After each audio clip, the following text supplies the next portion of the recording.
Əgər Azərbaycan dilində əzəli bir kəlmə varsa, başqa dildən kəlmənin gətirib əvəzləmək nə məqsəd daşıyır?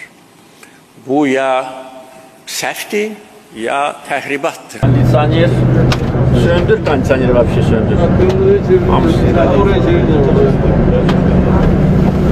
Söndür, kondisioneri вообще söndür. Buradan prezidentə səslənirəm. Cənab prezident, Azərbaycan dilində vapşe sözü yoxdur. Amma bu sözü əvəz eləyən 2 dənə Azərbaycan sözü var. Vapşenin birinci tərcüməsi və mənası ümumiyyətlədir. İkinci mənası isə tamam.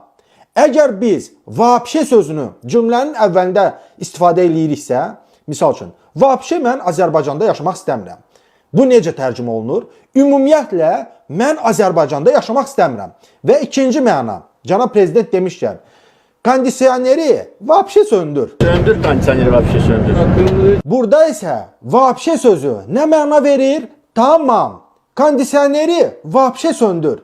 Kondisioneri tamam söndür. Aydındır, cənab prezident.